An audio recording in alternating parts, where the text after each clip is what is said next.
Welcome, folks. Welcome to something more than gibberish. My apologies that I'm a few minutes late. Had a few phone problems. But here we are. Today, our special guest is Steve Buttigieg, or better known as Thoughts _by Steve. He's from Belgium.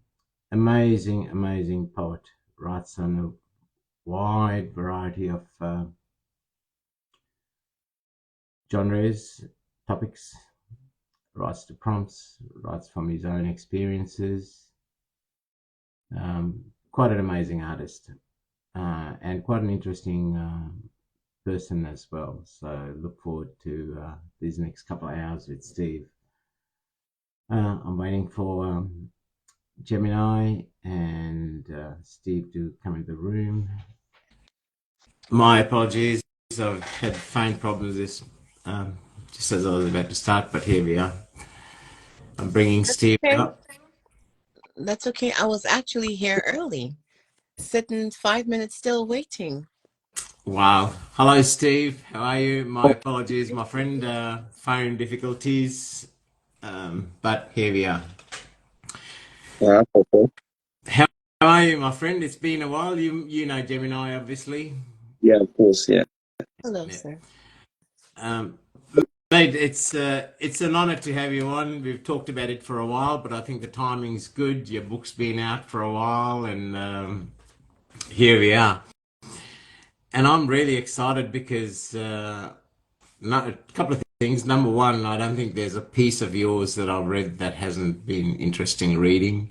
And secondly, I love the variety of the topics you write on. You know, you can pick up a prompt and make something meaningful of it, not just spit words out there. Something substantial, I mean, really profound. Mhm. And then the pieces from your own experiences and your own thoughts and your reflections are amazing. So I am so looking forward to this show. Yeah, it's you know, I'm a fan of your show. I do watch it on playback because doesn't always work out with time wise for me. You know, Yeah, yeah. like, It, it, I went down to sleep this afternoon. In fact, just to make sure that I wouldn't be tired. So what time And is it over there right now? it's midnight. Ooh.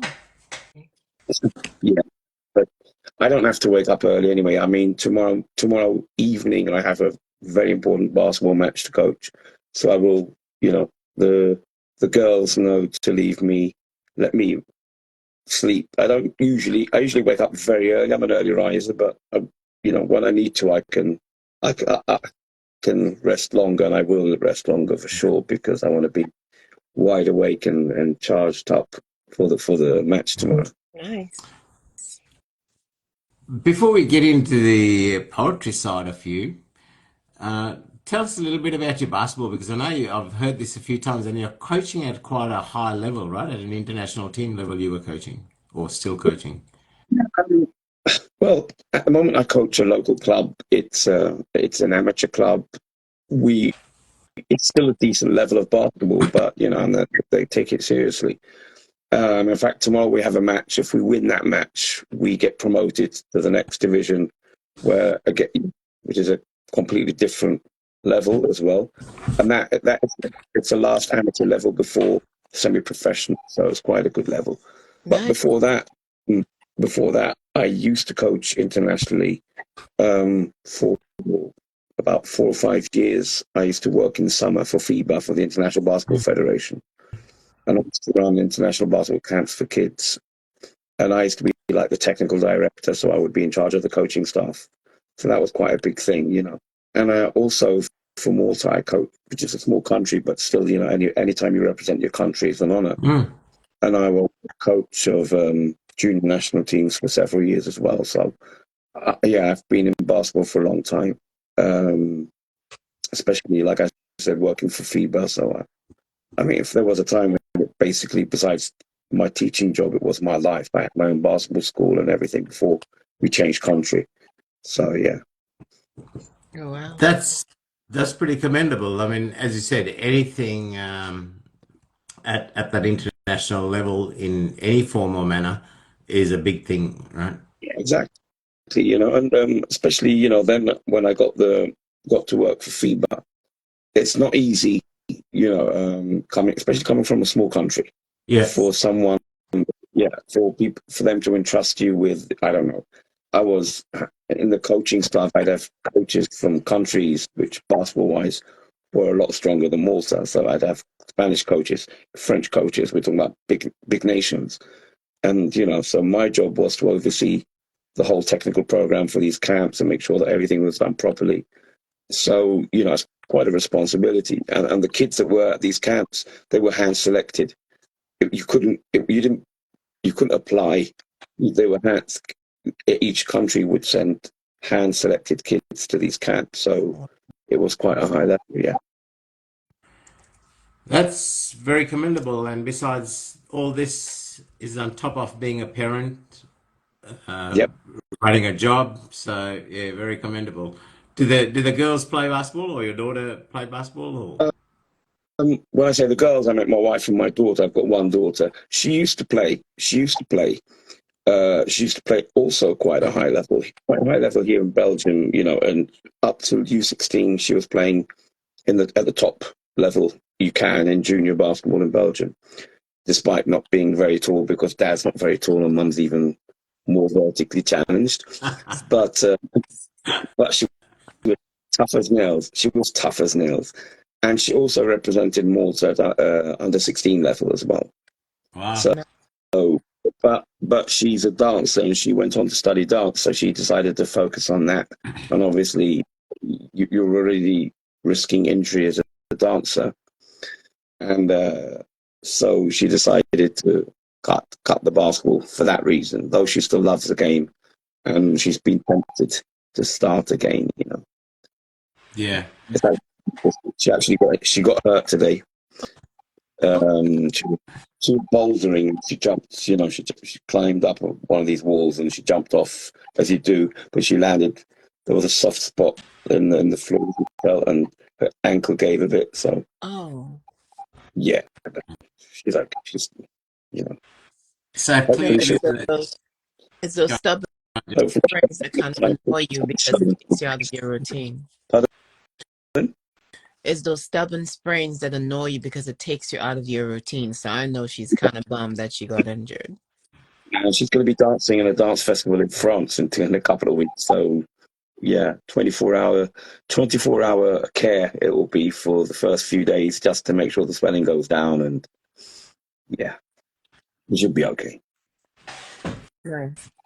so she's clearly got some of the creative genes from dad as well. So in the performing arts, if she was drawn to dancing, well, Oh yeah, she's quite active. I mean, she actually at school was a good writer. I mean, I read a couple of her pieces that she wrote when she was younger, and I've tried to encourage her. She hasn't actually taken it up yet, but I wouldn't be surprised if she does at some point, because she's a very, very good writer as well. She's quite creative, though. Yeah. Beautiful. So it sounds like she's taken quite a bit from you. What did she get from her mom? The basketball. The basketballs from Mum used to coach too.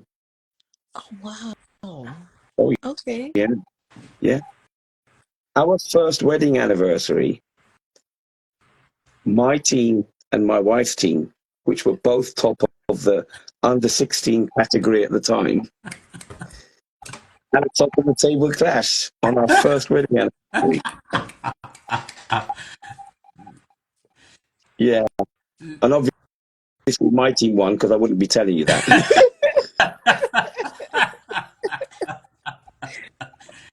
now, that is a soul connection if I've ever heard one.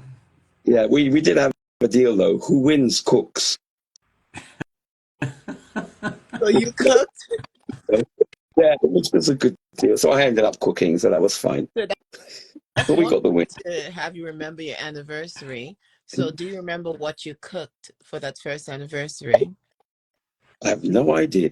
I'm pretty sure it was good. She didn't complain despite losing, so it must have been okay. Oh my, that's awesome. Very simple, I mean, after coaching and everything. Yeah. Now But so It yeah, has to be a poem about that somewhere in the archive, surely. no, not yet. I haven't yet. I've tried to write about basketball very, very often, and always failed. It's strange. And I have just the one poem, and that's in the book. Hmm. Okay. Now, Why do you think And that the is? there's a last poem in the book, and it's called The Buzzer Beater, right. which is what's the last poem in the book as well, you know. So it's like the only reference to basketball is the last poem in the book. And the buzzer beater is kind of like the end of the game, right? Exactly, the end of the game, the end of the book. Right. Okay. I like Yeah. that. I've got to say, speaking of the book, I love the cover image. That is so creative. The that really is. Yeah. Um, I knew what I wanted. I wanted to have two sides of my face. And I had an idea, you know, what I wanted, but then Jude took it to the, you know, I approached him and I said, listen, you know, would you be interested in designing the cover of the book? Because I'd seen his artwork. And he said, yeah, you know, I'd love to have a go. It was the first time he's done a book cover. And it worked well. You know, we lots of touring and lots of messages. You know, I sent him different images of me. You know, the one with coloured hair and a couple of wacky ones I have. the I've had a few people comment on what an awesome pic that is, the cover photo. Zooks, for example, like, because I chat to him a bit and he was saying, yeah, what an amazing photo. It really is. It's very creatively done. Love it. There You you can go, definitely folks. tell it's my yeah, It and does it justice. It does. even the back design I really liked as well. Oh, Yeah, you know, Yeah, yeah, he okay. told himself he accepted. yeah. Yeah, no. So, where did the journey into writing start with you? What was it as a kid? Where did you start? What prompted you to pick up a pen and start expressing your thoughts? I always liked, you know, I loved reading.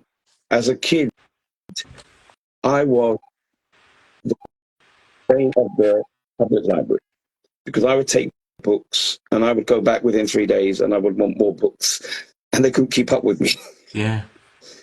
Seriously, I mean, when I lived in the UK, I remember my dad almost had a fight with the public library because there were the books for like 6 to 8 year olds. When I was 6, Mm, I'd read them. mm, mm. Wow, that's pretty amazing. That's But yeah, you know, we'd go to the library and I'd pick up a book and I would have read the book before we'd left the library, you know, because I mean, you know, books for 6 year olds, it's not like there's lots to read. Wow. yeah. And then it was like, you know, I want another book. Mm, But, I missed quite a bit of school when I was younger because I was an asthmatic. So, what do you do? Read. You know, so I was an avid reader.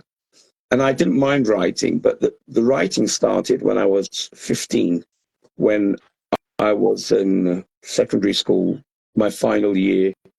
You know, it was awful.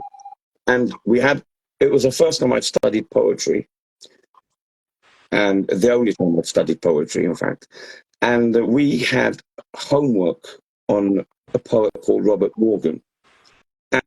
And we had to write an essay.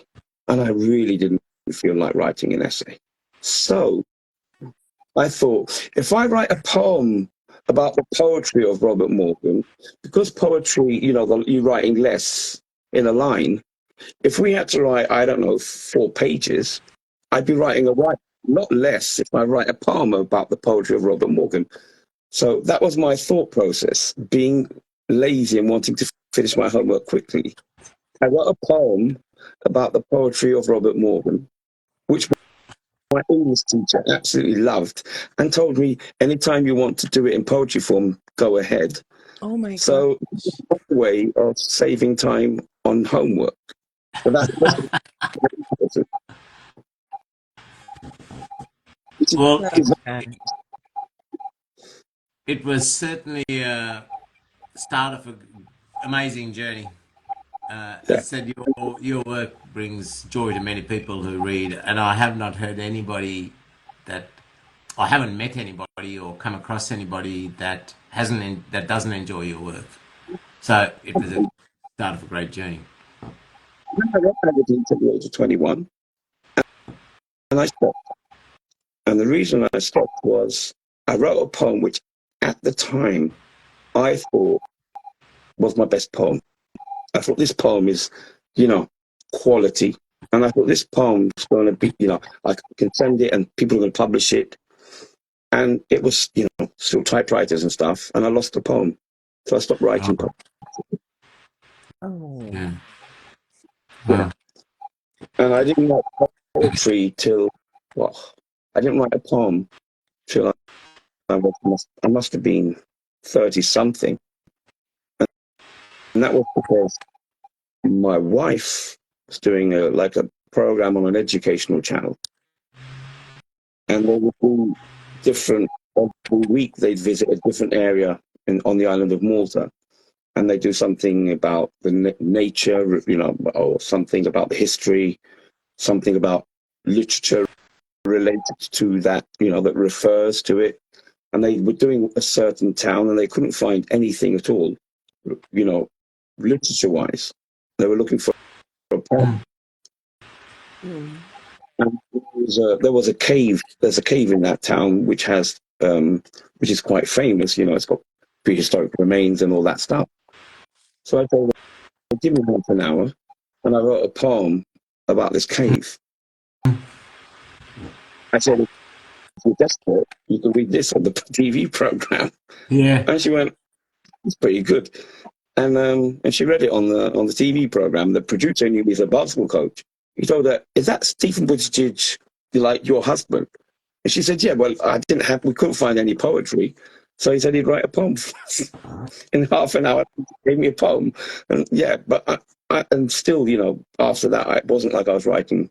I'd write maybe a poem every year, and then I started again about a year and a half before COVID. I started to write again, and then COVID happened, and it gave me more scope because the basketball team was cancelled and everything. I haven't stopped since. So you said you stopped writing because you lost a poem. Yeah. And about how many years was that? Because I was trying to. 30 years. You didn't write not one thing for 30 years? Just literally that poem from my wife and one or two other little bits in between, yeah, for 30 years. I was writing, but I wasn't writing poetry. Oh, wow. In a column about basketball in a local newspaper. That's what I was going to ask you again, like what, because as a writer, you have to have an outlet. Like if you, like it spills out of somewhere. Even if you're not writing in the same like genre, even the same subject matter, it escapes somehow. So it escapes to journalism. Yeah, but then again, I wasn't writing, but I was doing a lot of communication. As a coach, you're communicating all the time.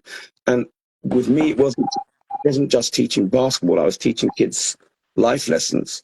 So you're talking about things, you're talking about life, you're talking about experiences, you're talking about how to learn from experiences as well, all the time. And for me, that was more important than whether you can teach a kid to shoot or dribble or pass, so there was always a lot of communication. I was always a communicator. It was just doing it verbally rather than putting it onto paper.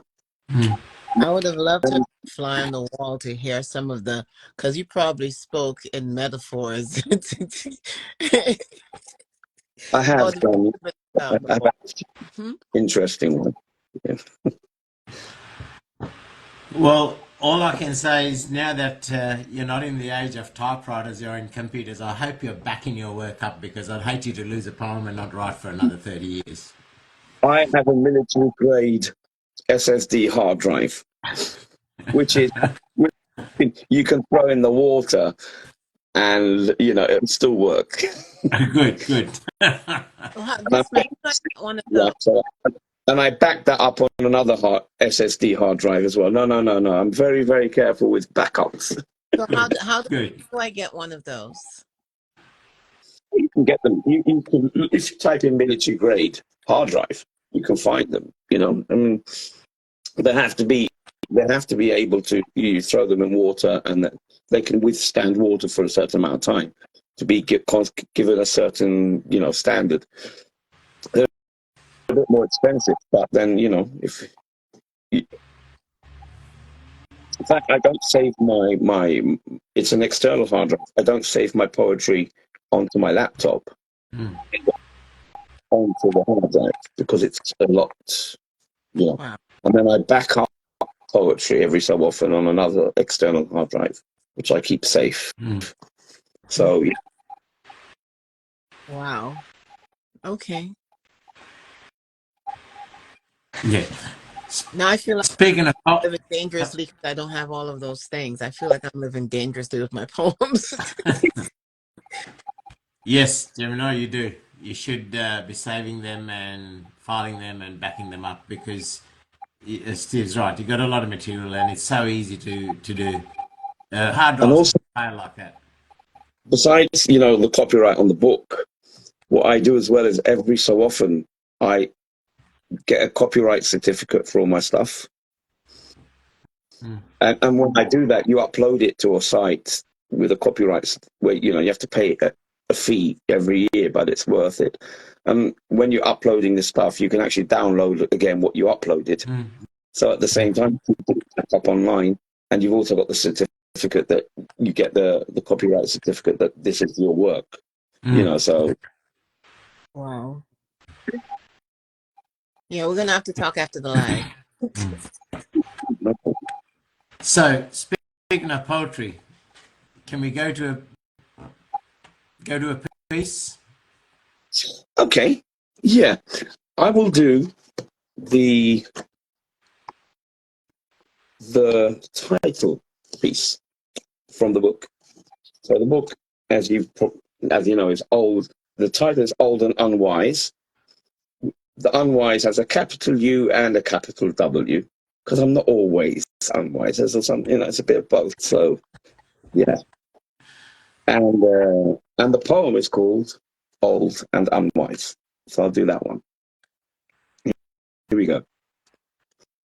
Wouldn't it be wild if this thought could grow wings, leave this place of dread and find a world of dreams, ride on rainbow slipstreams, find a land to sprout into a tree of fantasies, wanton whims and flippant fancies, grow like spring blooms among the glitter leaves, sense of a lover, fresh like a kissing breeze. Yes, please. Isn't this thought a tease? Takes me away from this freeze, thaws the cold with a sensory sunbeam, playing tricks on the mind in a game of make-believe, will not displease. Ribbons of laughter dressed in crimson and tangerine makes me feel like I'm 18, not 8 over 50. And yet this thought comes from a younger me, still wanders in and out, taking all liberties. It's free to make with me as it will please. But that's okay, because while it's young, that is how I'll be. Though the bones will ache, I'll paint the world in fancy fairies, watch wintry clouds playing striptease, catch an aubergine limousine, toy with problems made of plasticine, fold up anger like a magazine, tuck up pain with a smokescreen, let it sleep a while till it floats away in a wispy steam, leaves behind a taste of mint cream, clears the mind, giving thoughts a magical sheen, each a string with a silver lining, watch them glow in the night and flow away gently. Is this a dream? Who cares? I don't. As this youngest me is a thought of innocence and grows a pair of wings, fly away, thought, find another reality, take me with you where you go, playing Humpty Dumpty, falling on soft stones so comfy, never breaking down because you're upending gravity. Imagination creates an alternative reality where old can be unwise and wisdom becomes frivolity. Let me laugh, let me cry as happiness survives, though it's faded and wrinkled with the passing of time. So spread out those games. Take me with you, oh young one. Make me feel like a boy, a so carefree someone. Then the age that's within won't cling like a leash. Take me with you. Take me with you. Take me with you, please. Wow. What an amazing start to the book. And Humpty Dumpty falling on soft stones so empty. Yes, when life lands us on soft stones, the lessons are never as valued, are they, as the hard bumps on the road. Yeah. And take me away with you. Yeah, I think that's important that we let our heart's desires take us down the road that it yearns for the sake of a soul's learning, for the soul's expression. So much in that, Steve. You know, so many of us get caught up with age, and from a young age, when before we're 18, we want to be all grown up, and then when we're grown up, we want to be kids again. You know, like it's that conundrum. Well, I When, haven't had a strange experience. When I go back to Malta, and I'm walking down the main street of the capital city, and I remember when I was younger, I'd always meet people I knew. And I'm looking at faces, looking to see if there's anyone I recognize. And then after like walking for about 5 minutes, I realize I'm looking at the faces of 20-year-olds, not at 55-year-olds or 58-year-olds. I'm 58. I'm looking at the wrong people to see if I know anyone, Oh, because in my mind, I'm still 20. My body is falling to pieces, but in my mind, I'm still 20. I haven't grown up. And I believe that's important. And I haven't grown up because I do believe creativity is such an important thing. mm, mm, I used to teach in a primary school. I applied for a job as a physical education teacher, but they didn't have a vacancy. So I started teaching a primary school class. And when I was teaching English, um, we have what we called creative writing lessons. And I used to have this big fight with the other teachers of the same year, because we were 5 teachers teaching at the same level. And we'd sort of have weekly meetings. And they were asking kids to, I don't know, to write an essay about their bedroom. And giving them pointers like, don't forget the wardrobe, don't forget the bed, don't forget. And it's like, it's meant to be creative writing. Narnia is in your bedroom. You know, you open the wardrobe and you step through. Who's to tell you what's in your bedroom? You know, and they were teaching kids what to think, not mm. and how? encourage to think and be creative, you know. And I used to have these arguments with them. And so one fine day, I said, I had a conversation about this week. That's why I'm bringing this up. I said, you know what? I'm going to have a competition in the class. Extra. And I told them, I want you to write a story for me. And the title is The Red Football in the Middle of the Desert. And all the kids were like, what? And I told them, what you need to tell me is how the red football got there and why, if anyone takes it away, the world will end. And there was also this thing that the school was it was quite a good school. So the parents were quite pushy, and very often they'd correct their kids' work before it even came to me, which was, like, used to piss me off even more. But I thought, this one, the parents aren't going to help the kids, because they're not going to know what the hell to write about. And I just told the kids, anything you want. I'm not going to care. I don't care about spelling. Just give me a reason why the red football's in the middle of the desert, and why, if it's removed, the world will end. And I got some brilliant stories. And the kids who I taught then, whenever I meet someone or I meet them online or something, that's what they remember. Yeah. They remember. They remember that particular piece of work because it was different. Well, that speaks so much about the creativity of your mind. I mean, to come up with that topic alone, like I could think I spent a lot of time in deserts, and the last thing I would imagine would have been a red football there. Everything else but a damn red football. So that really speaks volumes about the creativity of your mind, where it goes. I just thought, I wanted to give them something different, and I knew they all loved football. And then it started to develop from, okay, how can I give them something, And I'll tell you, I got some pretty interesting stories, And with time, the other teachers sort of came along because one of the teachers, we each at the end of the year correct all of the class, all of the papers of all the students. So I would say if I was correcting mathematics, I would have the mathematics of the 5 classes, so they'd all be corrected at the same level. And the teacher who's correcting the essays afterwards would say, I've got 4 classes all saying the same stuff, and then we've got his all saying different stuff. And it's fun. And then they started to come along with it, and, we started to introduce a few ideas, and just to let the kids, there's just let their fantasy, their creativity run.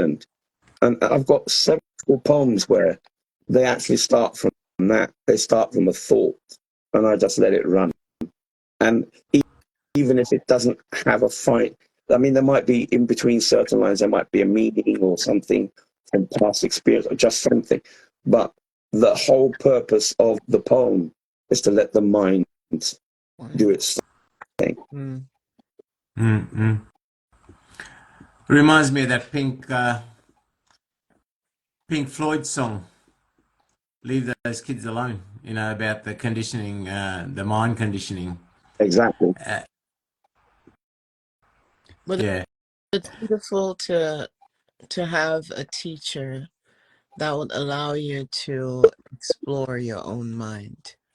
Because like so often what we have are people telling you what to do, how to do it, what to think, how to think it, and what you will be before you even know who you are. Yeah. I credit a lot I think it was when I was in primary school, 3rd year or 4th year of primary school. I had a teacher, I think his name was Mr. Sullivan. I'm not 100% sure about that. But he had plastic pendulums, which they were like teardrop shape. And if he tipped it to the one side and let go, they would swing until they stood upright. They were back weighted in such a way. And each one would swing for a certain amount of time, 30 seconds, 45 seconds, a minute. And he had told us, choose a topic, and next week you're going to come and you're going to talk for 45 seconds on a topic of your choice. So you go to the front of the class, he'd push, sort of pull the pendulum down, let go, and you see this thing going. And you have to talk for 45 seconds on whatever it was you wanted to talk about. Once we got a bit confident and became 2 minutes and 3 minutes, he said, okay, I would like you to prepare 2 topics for next week. But what he didn't tell us is that when we got to class, we had to write the topics on a piece of paper and throw them into a bag.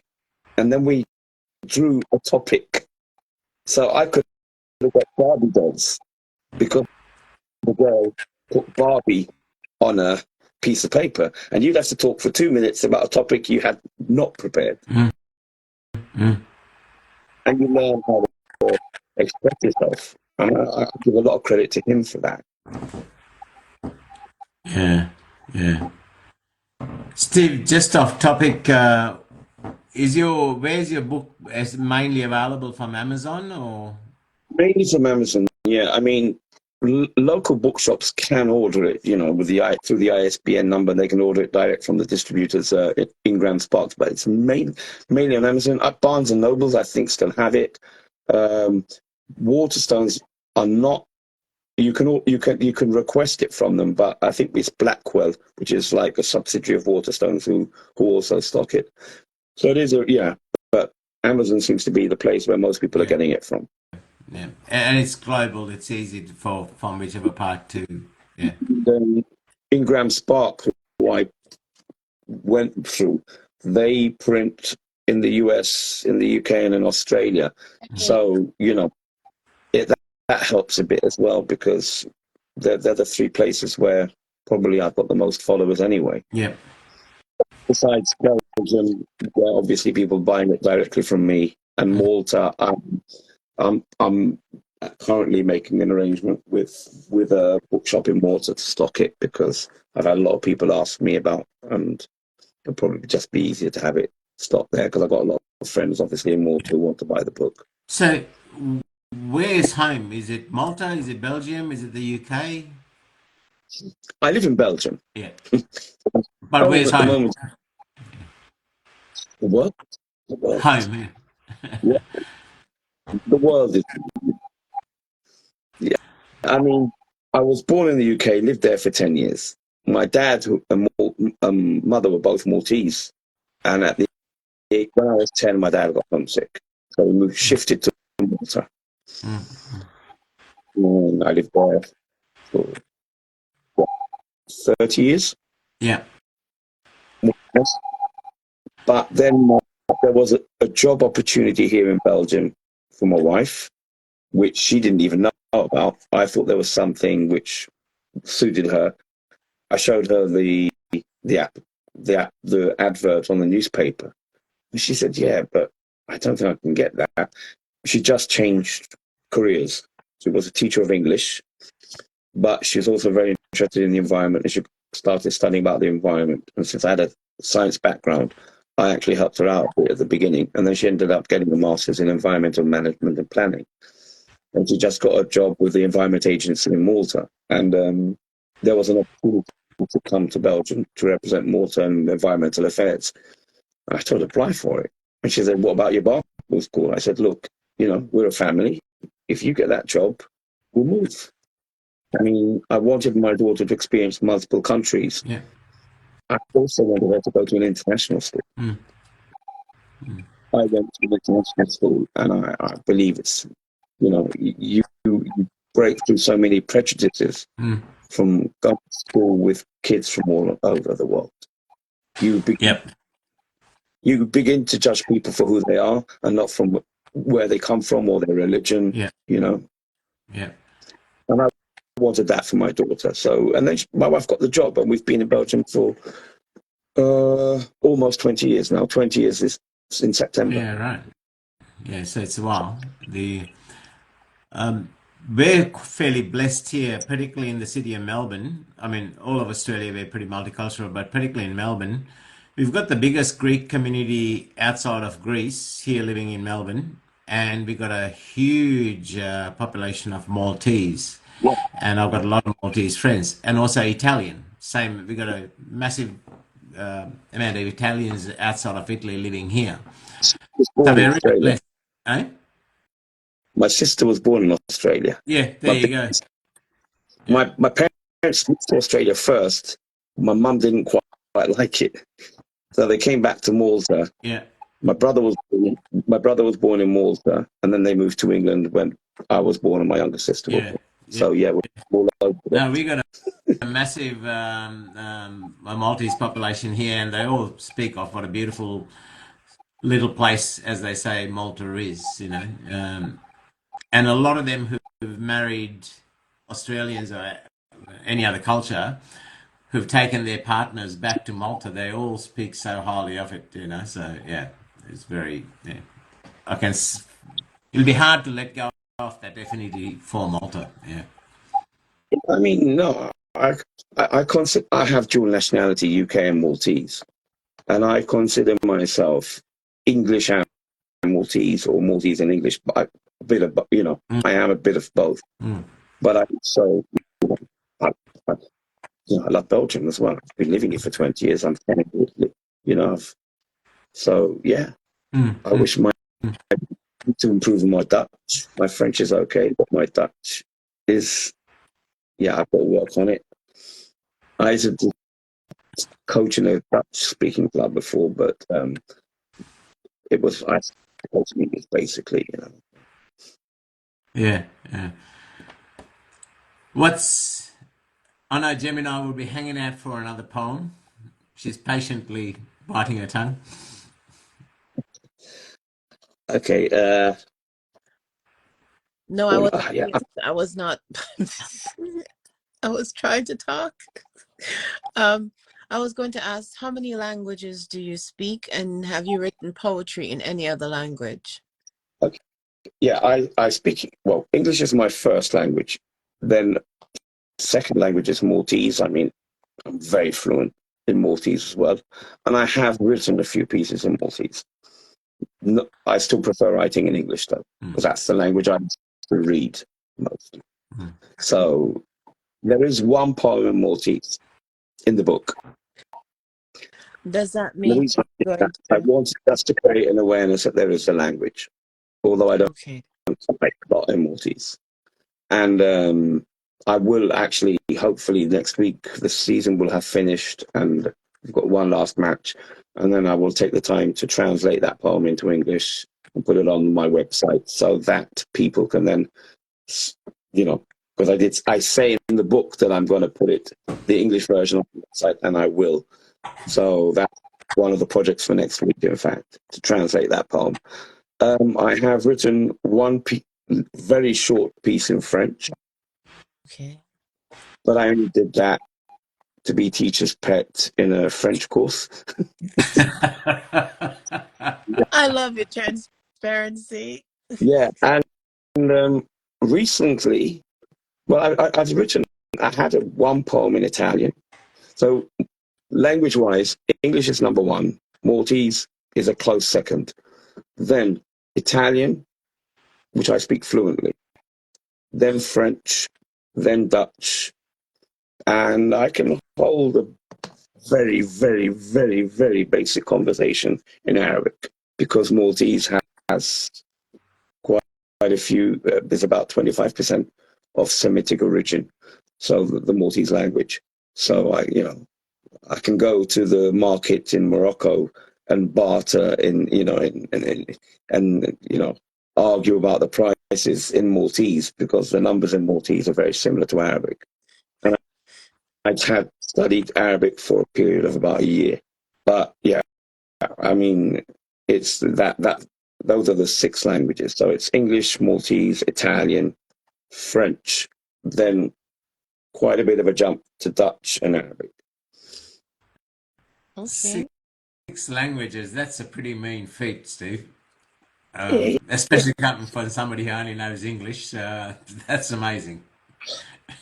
listen, my daughter's way ahead of me. Really? She Really? has multiple languages as well. Yeah, English, despite not living in Malta or she only lived, 4 years in Malta. Her Maltese, especially recently, has really improved.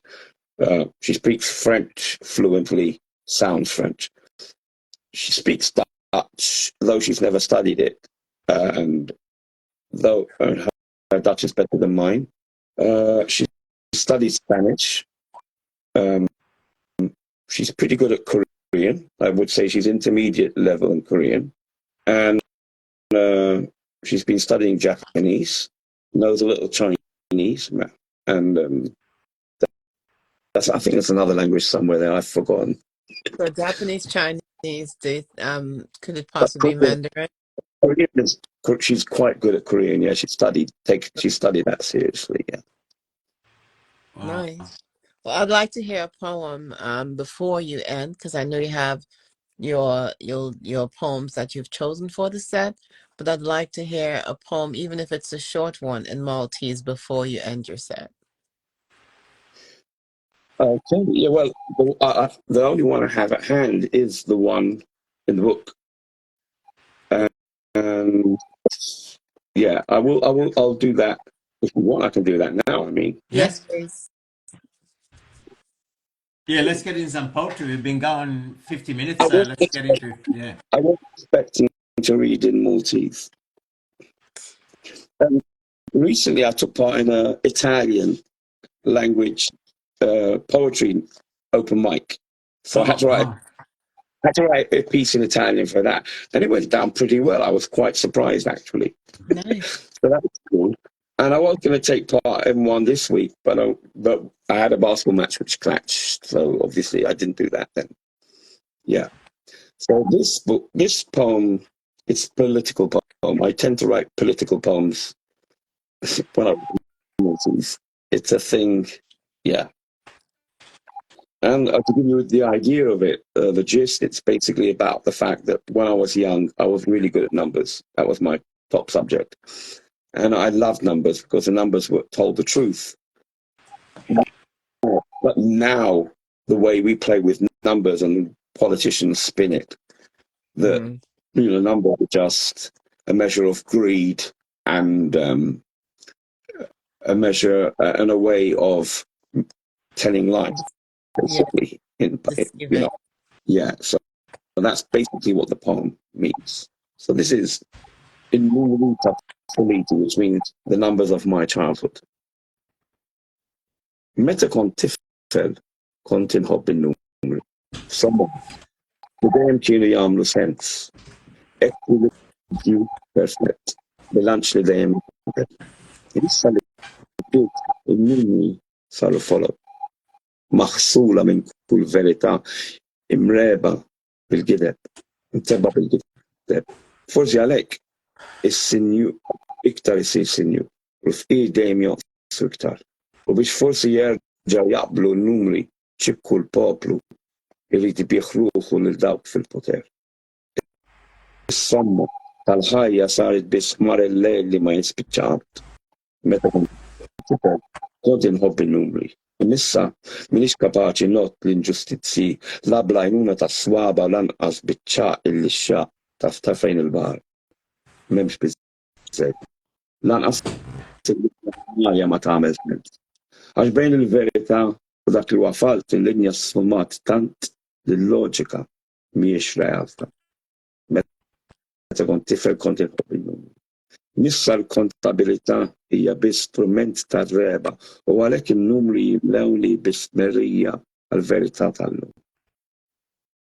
Meta kont tifel kont inħobb in-numri. Forsi jekk nagħlaq għajnejja u not bil-mod meta nasal sal-mija kollox jerġa' dak li kien u niftaħ għajnejja mill-ġdid fid-dinja ta' tfuliti. I will translate the last line, the last stanza. The last stanza is, when I was a child, I used to love numbers. Maybe if I close my eyes and I count to 100, maybe everything will return back to how it was. And when I open my eyes, I will wake up once more in the world of my childhood. Oh, wow. Shoots back, basically, yeah. That's I'm trying to think of what, because I've never heard Maltese before that I know of. So I'm trying to think of, so what the languages is it closely related to, closest related? A strange language. It's a unique language, and it's a unique language because the basis of it comes from classical Arabic, or in fact, maybe even before that, from Aramaic. So you've got any of the Semitic languages, so Arabic, Aramaic, and the Jewish language as well. They all come from a Semitic background, and that Maltese does that. So you've got the old words in the language, like the numbers. If I count to 3 in Maltese, it's wahed tnain tlieta. If I count in Arabic, it's wahed tnain tlieta. So there's a lot of similarity. It's a lot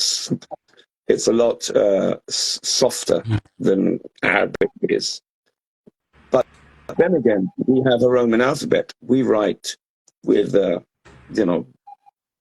same alphabet as the English and the Italians do. So we have a Roman alphabet. And then we have words, obviously, which come from Italian, from Spanish, from French, from English. But the grammar is... So we have an Arabic grammar. We have about 25% of the language comes from an Arabic background, because Malta was occupied by Arabs for over 800 years. Mm. But it's had influences throughout. We were under Spanish rule, French rule for a very short while, British rule, strong connections with Italy. You know, even socially, there was a time where people wanted Malta to be integrated with Italy. Others wanted Malta to be integrated with the UK. It was a whole, you know. So, so there's a lot of Italian, a lot of English, a lot of French.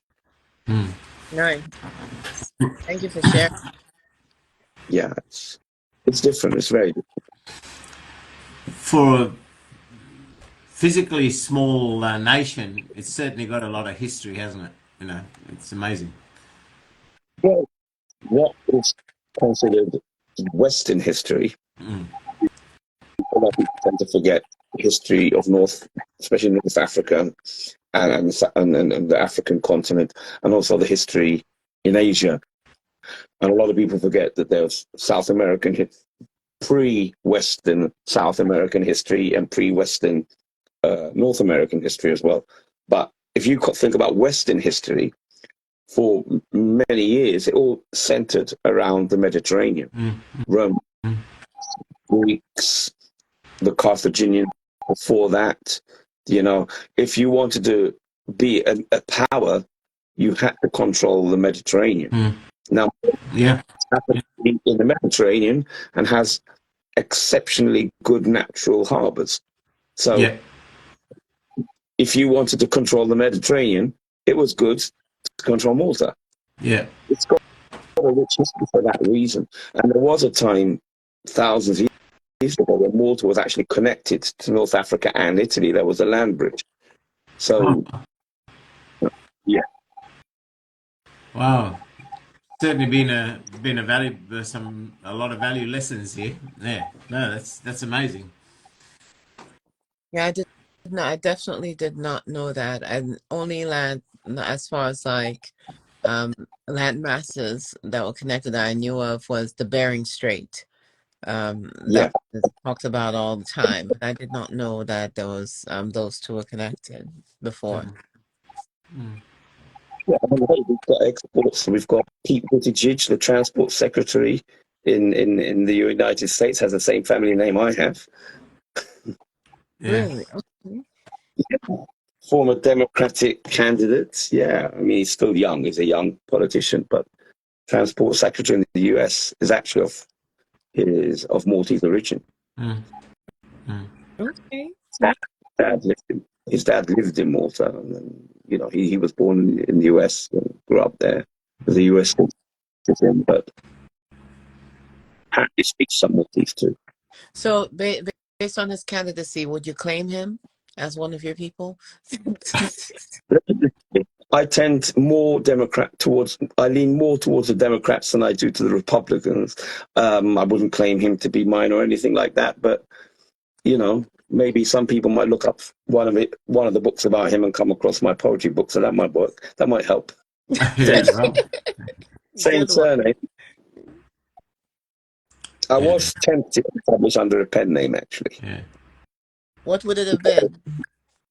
I had promised my mother once that if I write a novel, I would use her maiden surname, which is rather cool. But then, since it was a poetry book, I said, nah. It's the Maltese dog, actually from Malta. I've never spoken to a Maltese dog, so I wouldn't know. Zooks had a question. He said it's probably a dumb question. Is a Maltese Terrier actually from Malta? I don't know. Potentially, you know, I'm pretty sure there's a connection somewhere there, you know. Yeah. It's like the Maltese Falcon is quite interesting. The Maltese Falcon was a code name, but the Falcon in Maltese history has a significance because when Malta was under Spanish rule and the knights were kicked out of Rhodes by the Ottomans, they had nowhere to go, and the only place that they could find was the Spanish king offered them a base in Malta. on condition they would pay a rent of 2 falcons every year.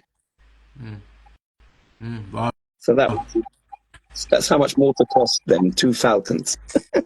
Wow. Yeah. Prada just put in a comment saying that the politician you mentioned, that he's the only openly gay cabinet member in the US. Yeah, he is. Oh, now I know who you're talking about. Oh gosh, pronounce his name for me. It starts with It's Pete Buttigieg. that's your name as well. Buttigieg, but it's Buttigieg. So, And that's your last name. I never knew your last name. I just knew you had thoughts by Steve. so we share the same family. Yeah, so. Nice. He's okay. He's okay as far as a politician. He's okay. Now, politics. In your college days, you were also drawn into student politics, going by your bio. Yeah. Still a passion? Yeah, I follow politics in the UK. I follow politics in Belgium. I follow politics in Malta. And I follow world politics. Yeah. I believe people say they're not interested in politics. If you're interested in what you eat, you should be interested in politics. Mm-hmm. If you're interested in, the sports facilities that you have, that's local politics. If you're interested in the quality of education in your country, that's politics. Okay, then there's obviously, then there's world politics, there's greed, and I think it's important to understand politics because you understand when the way people are trying to influence the way you think. So yes, I still follow politics. I'm not active in the sense I don't go out campaigning. I have protested before and I will protest again.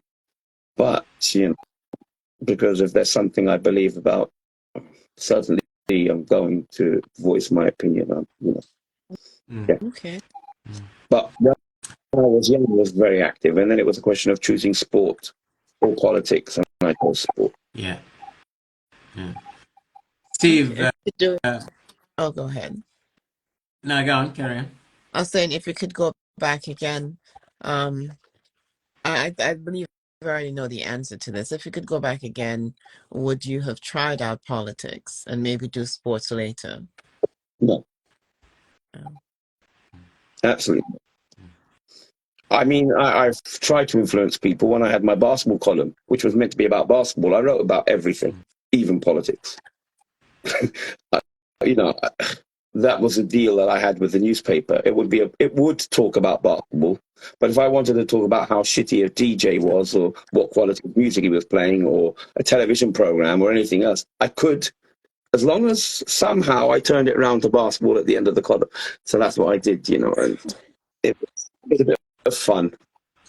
They paid me, not much, but they paid me to diss people. I mean, how brilliant is that? I get your voice and they paid me for it. I thought that was brilliant. Yeah. Must have been good. Steve, you're a very, very interesting conversationalist. I could keep talking to you for days, man. I wish our paths do cross and we can just have a chat over a few beers, because you really are a man of great interest to talk to. But let's also try and showcase some of your poetry, because that's what I want to do. I'm been privileged to share a lot of your work online, and also we obviously sent through DMs and all that. But I really want to showcase it. So before I go further, in case you probably already know, this show, when I post it on Instagram, I'll tag you and Gemini as well, so we can post it on all our pages. Besides that, I'll create a YouTube, which I'll post on a YouTube channel called Something More Than Gibberish, and I also create a podcast on your normal Spotify's, etc. And you don't know who listens to these. Sometimes I'll get stuff on YouTube that I posted a year ago. Suddenly, people are responding to now. and I really want to showcase your work because I believe your poetry. I really believe in your poetry, and I believe it brings, as you said, all a lot of you. What you did with the kids in your past basketball, it was half the time about life lessons that you were coaching them on. Your poetry, you write about such a varied range of topics, and I really want to showcase your work because I don't know who is going to listen to these down the track, and I think your messages has a lot to offer. I mean, I write in the hope that my narrating my journey, it's certainly not anyone's recipe, but in reading that it triggers off people's thoughts Yeah. as they're going through life. And I see your work doing that a lot. And I really think that's to me, personal view, that's to me my value in writing, not because I want to just showcase my skills as a writer.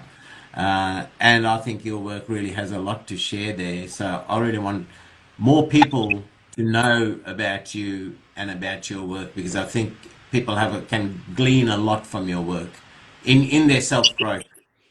Nice. Now, do you have a favorite or go-to poem that you almost know by heart? Off by heart, no, I haven't had the time to really study any of my poems. I intend to, once the basketball season finishes, there are 4 or 5 which I want to learn off by heart. Because when I go to I would rather speak them than read them. But I haven't come to that yet.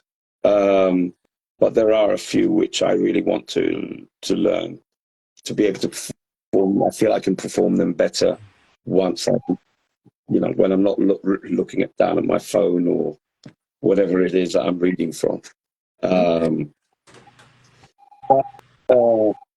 instance, one of the poems I always perform when I don't go to many open mics because time is a problem, but is one which it's, I usually read a serious poem first.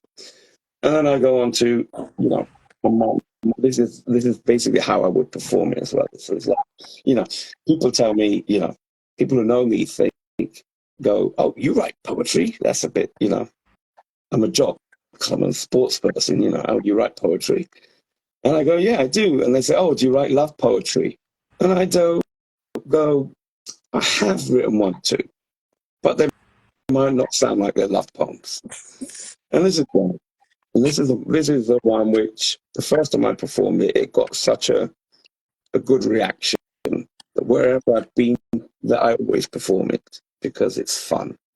And it is a love poem. And love is important. So here we go. This is Lost in Your Spaghetti.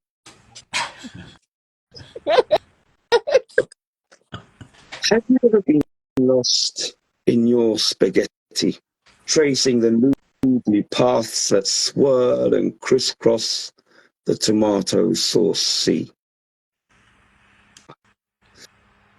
I've also watched in fascination as the pasta wires slithered and danced as they were captured on the 4 prongs of a twisting fork. I watched them wriggle in fear as the fork pulled them away from their safe haven, bringing them closer to their end. I have been transfixed as they pass through your lips, slowly disappearing until that final moment that ended with a quiet swoosh of satisfaction. They were gone. All that was left was a tiny drop of sauce on your lower lip that I so wanted to kiss away. Have you ever been lost in your spaghetti? I have. Oh my gosh, that made me blush. Because I could literally see someone, like, I could see you staring at your wife's lips. That's it. I'm So walking and seeing her swoosh that one noodle back and forth, and you're looking at the sauce on her bottom lip. yeah, that's it. And that's what it was about. It was about that, just about that little piece. But obviously, as a poet, you want to add a bit of, you know, Absolutely amazing, Steve. But even the title, I could reflect and talk about just the title alone, because Lost in Your Spaghetti. Now, love is not just a clear cut, straight path, right? Love is a lot of twists and turns in its authenticity, in finding and getting to know another entity so close, the ultimate goal to know your partner as yourself. I mean, that is a maze of a spaghetti maze, right? yeah. That title, I could talk about that forever. No, and that's it, you know. And I try to write and in a way which I try not to over describe things, because I think if you over describe things, you don't leave anything to the imagination of the person, Yeah. for the reader, and I think that's important. So you've got finding the balance of giving them enough so they might picture what you're picturing, Yeah. but not giving too much that you don't. It's such a fine Yeah. balance, that. And but when you get it right, it gives people that chance to really think about what you're saying. Mm, mm. Yeah. But in love, it's simple and complicated. Mm, You know, mm. all the little things, but then there's also, the little things that keep a relationship going. But then, there's all the complications that come with that, Yeah. and it is about that. So. Mm, mm. But it's also just a great poem to get the eyes of people when they're listening to your stuff. Yeah.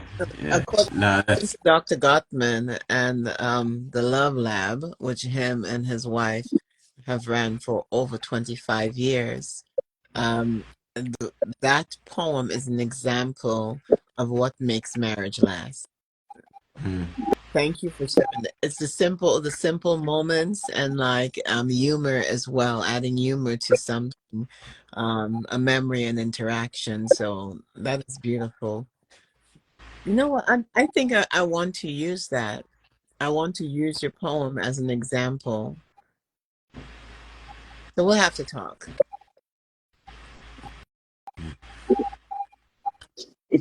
is that piece in the book?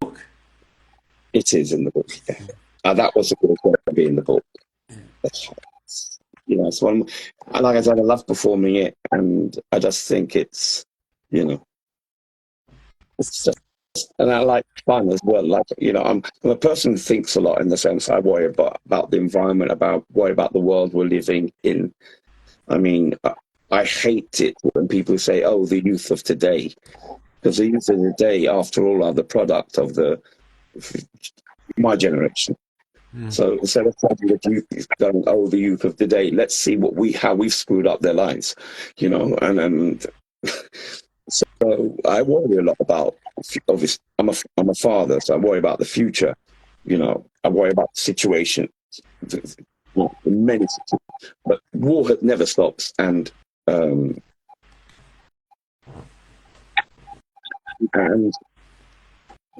world is constantly in conflict. Some conflicts are given more news coverage than others, but there are conflicts everywhere. If you look at Africa, they're constantly in conflict.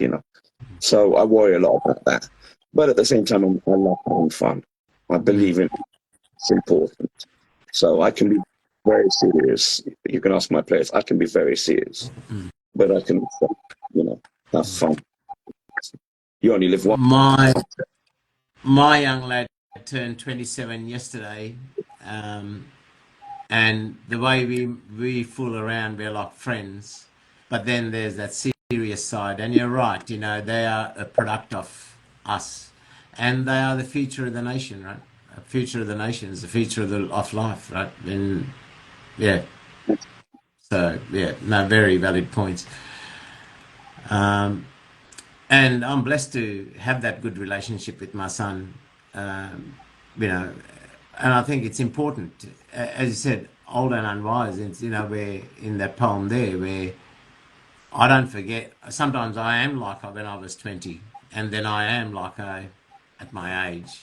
And through that, I can relate to the younger generations really well as well. And I think that's important to be able to relate to them at a personal level, and then you step in as a parent when you need to. So, yeah.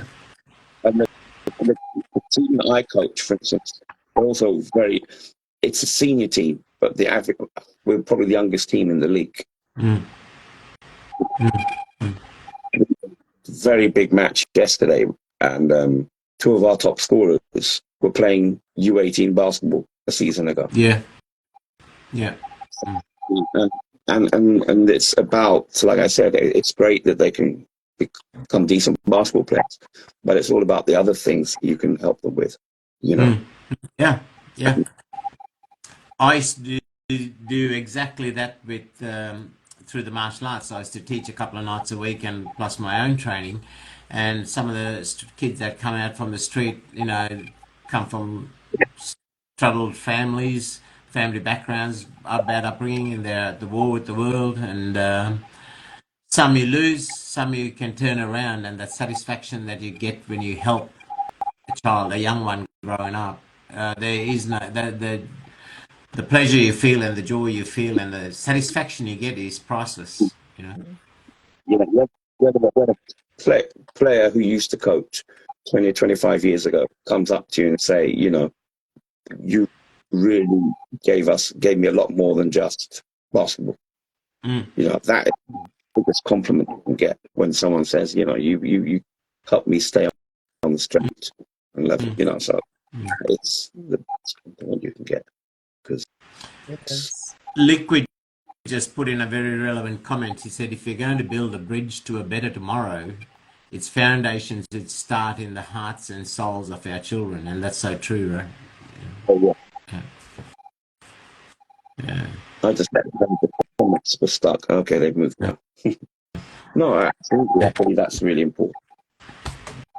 Well, let's get into some of your let's showcase more of your poetry, Steve, out of the list, whatever you plan to recite. Yeah, there's one hadn't planned to recite it, but I'm going to do it because this shows a different element to my poetry. I didn't use to write a lot in rhyme. I tend to, and I mix it.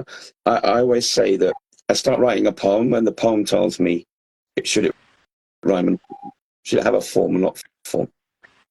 I don't start off with an idea of how the poem is going to sound, Mm, and I let the poem dictate it. mm, I don't know if that makes sense. That's my writing process. This one is about war, but it's not just about war. And it's about and it's called The Curse of the Jester. History tells of brazen knights, their armor shining pure, reflecting the valor in their hearts as they fought to keep lands secure. But the stories always failed to tell that the metal could not shield from the enemies deep within they carried from the battlefield. When the dust of war had settled still, and as the victors made their claim, the fallen were returned to earth as dirt from whence they came. The knights returned to empty halls where joy was lost from presence, and nighttime brought recurring dreams of horror, dread, and violence. 'Twas then that Jester came to them and took away their sorrows. He told great tales and sang sweet songs to brighten up their morrows. He also heard the tales of woe the knights would share with him, and while he gave away his smile, he took away their grim. With every song of mirth he sang, they drank his well joy, but there was a day soon to come that well would be destroyed. The jester's curse would take its toll till he would smile no more. But history book won't tell of this. His curse is kept from law. Nice. I would not never thought of that perspective. I'm talking about the jester, but really, what I'm talking about are the medics.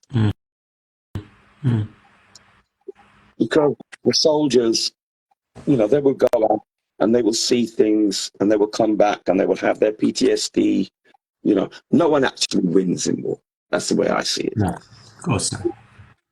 But if you think about the medics, what they see, they go to, you know, they're out there and you know, they are doing that's how much they face. Besides putting themselves at risk, they're not fighting the war. But they, you know, they become part of the war too. So it was really in reference to that as well. The medics actually probably got one of the most trying jobs. As said, somebody comes back with PTSD, and these guys from 24 hours, they are just covered in blood and gore, fixing people shut up, and they got to retain their balance to support the people that they're there to heal. That they got one of the most challenging jobs, you know. Yeah. Definitely. I mean, you know, it's. I think, but you know, I just wanted to show that, you know, how I view war in that poem, and Yeah. there are a lot of other people who, and in a way, it's funny that comes full circle, because that poem that I had lost when I was 21 was a poem about Yeah. Yeah. and the gist of it was describing the last 5 minutes of a wounded soldier. And it's called Victim of War. And it talks about what it talked about. I don't, like I said, someday I'll try and rewrite it probably. It talks about how life is draining away from this soldier, and he knows it. And there's nothing that can be done about it. And he's lying in the dust and dying slowly. It also talks about the boy who's watching him die from behind the wall. And you think, you know, so you think, well, it gives a certain perspective. This kid watching someone, you know, slowly die from afar, hidden, and you think, okay, he's inside himself dying. But the poem finishes with the boy coming out from behind the wall, walking up to the soldier and kicking him in the head. And do what? And kicking the soldier in the head. And the real victim of the war is the boy. Because he's become an adult full of hope at the age of 6, 7. And if you look at what's happening now in Palestine, or in Ukraine, or in any place where there are conflicts, you know, the stars and the children influence. You know, I mean, it's not just soldiers killing soldiers. You are destroying the childhood for the whole generation. To stop. And will anyone listen? I don't know. If we don't say it. But that when I wrote that poem, like I said, when I was 21, and that for me, that at the time was probably my best poem. And when I stopped writing, and I tried to rewrite it several times, and I never thought I captured it the way I captured it the first time. Yeah. I can see why losing that poem impacted you, and I really hope that you do rewrite that. I think that's a very powerful message. It leads on to what we were talking about before about the future generations, right? The future of the generations and existence, and those are the impacts, like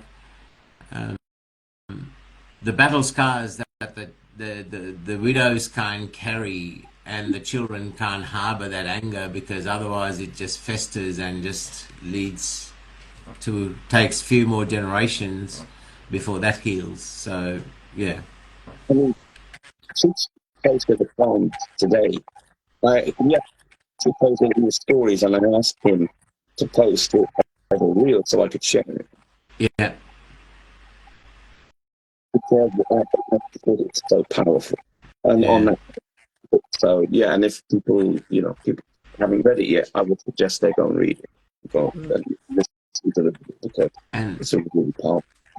and poems like this is a typical example of why I really want to showcase your work to more and more people, even outside the Instagram community, because I think there's a lot to be gleaned from your cultural background, your wisdom, and your deep reflection of life itself and understanding of life. Not just a reflection, but you've you've got a good grasp of what's of not just in your own locality, but on a global level as well, and about life. And I think there's a lot to be shared in your work that people need to hear. Um, and one of I try to keep the show to 2 hours, because if it goes much more than about 2 hours 10 minutes, when I download the archive to create the YouTube and the uh, podcast, it sort of clips it there. Then I've got a screen recorder and blend it, and it's never the same. But Yeah, yeah, I really love, really so keen to. I'm so glad that we've talked about this for a while, and I think the timing was good after your book. Let's get some more of your poetry out there, so as we can get your share your work, man. Because you really, as I said, you impress me in the wide variety, the depth of your, or the width of your topics you write on, and they're all quite profound. There's always, even when you write for a prompt, there's always depth to the work you write. they're not all profound. Sorry? I said they're not all profound. No. I'm going to give you an example. It's a very short one. These are the poems which I write when I'm in a mood. This one is called To Nipples and Earwax.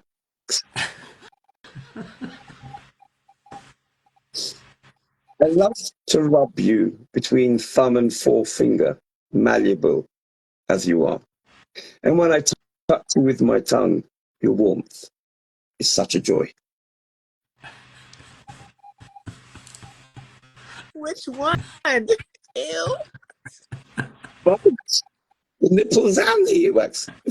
When you're a kid, I'm imagining, first of all, the earwax, because when you're a kid, everybody does, and you sort of play with it, and then you touch it to your tongue and it's warm because, so, but at the same time, if you think about it, nipples, you love to play with them and then touch them. So, yeah, so I wrote a poem to nipples and earwax. I've never played with earwax. Never done it. Yeah. I'll never look at you and get the same, Steve. I've got to say, I have never played with the earwax either, so these are world's first for me as well.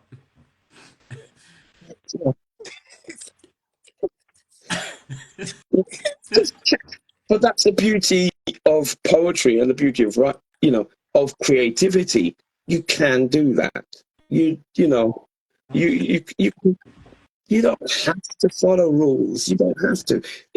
You go where your mind takes you, whichever way it takes you. Now, my mind might be a little strange sometimes. I see things differently sometimes. And I've had these conversations. I used to go to social events because of my wife's job, and we'd be having a conversation with someone, and they'd say, I don't know, a line or something, an expression, and my mind would go off somewhere completely different, And my wife often would go, what were you thinking? See, I wouldn't say anything. She said, your mind was wandering. And I'd tell her what I was. And she said, how do you get from A to X, Y, Z? What's the connection? What's the connection? I don't know how my mind works, you know, and I'm not scared to say my mind works sometimes. So yeah, I've got a poem called "To Nipple the Earwax," and I'm proud of Yeah. Amazing by Design said, in that case, add belly buttons as well, the belly button fluff. Yeah. it. Exactly, you know, I mean, why not?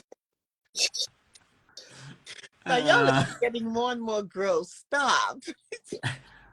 but Steve, in that kind of humorous sort of poetry as well, laughing is the best medicine, It is, right? it is, and that's why in my book I did not set the book, if you know what I mean. I did not say, okay, first 20 pages are dark poetry, Mm. and the next 20 pages are fantasy poems, and the next 20 pages are political poems.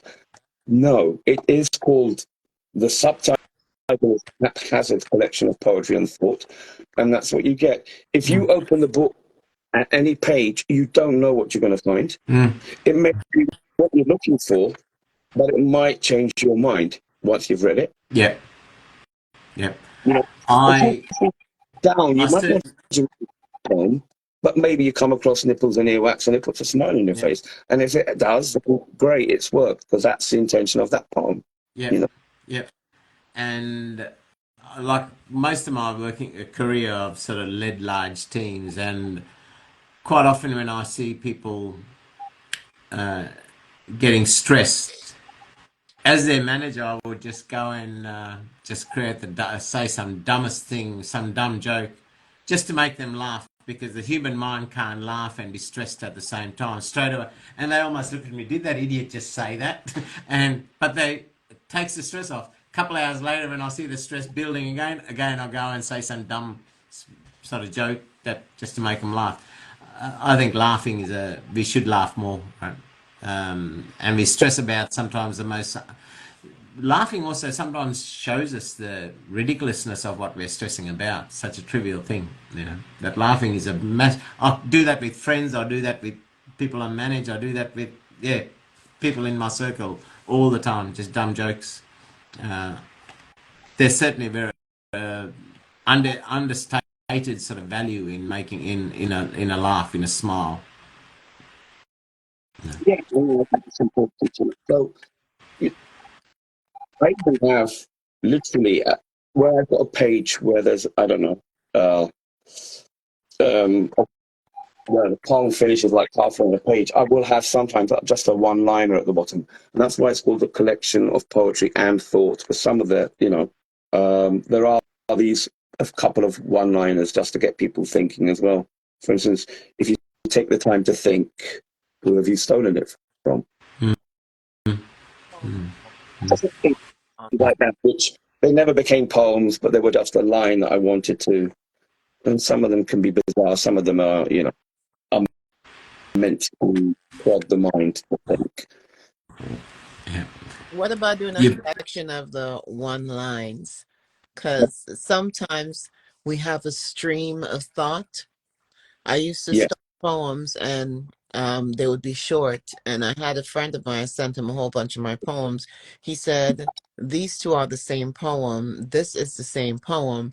So it was like a conscious stream of thought that that lingered.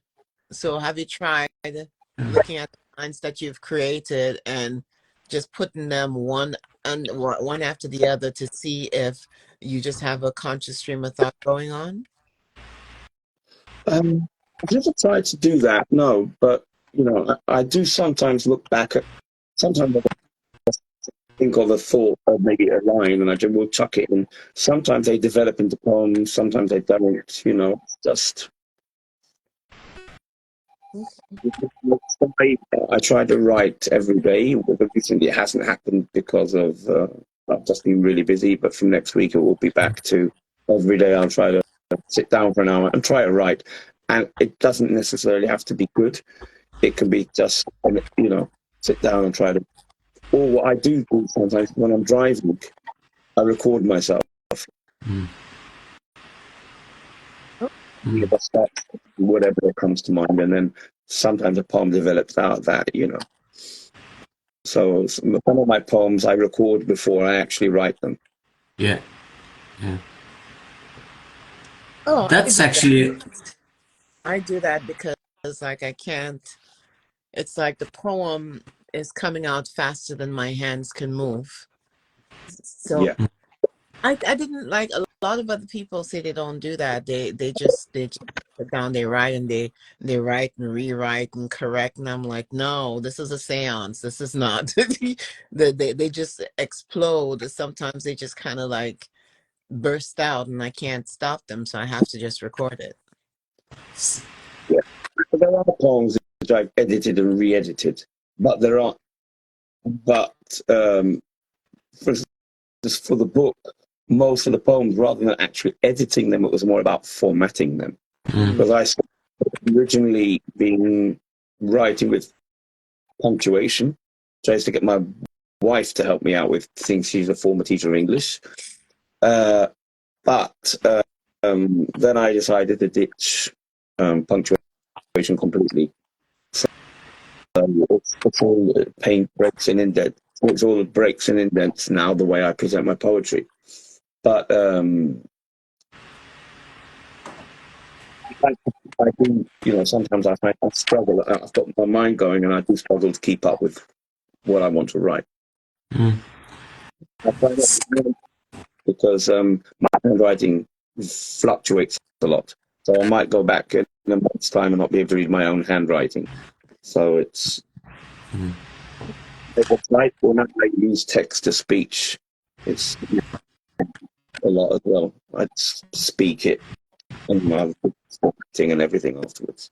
So Zooks. I tried that. I tried that, but with text to speech, with my accent, it doesn't always catch it. No, I'm very lucky. I'm very lucky. It tends to, you know, I would say pick up a 95% of it, you know, and what the important thing is that I remember what I wanted to say and then I can fix it afterwards. Yeah. But yeah, I'm lucky in that sense. So the computer seems to like my accent, so that helps.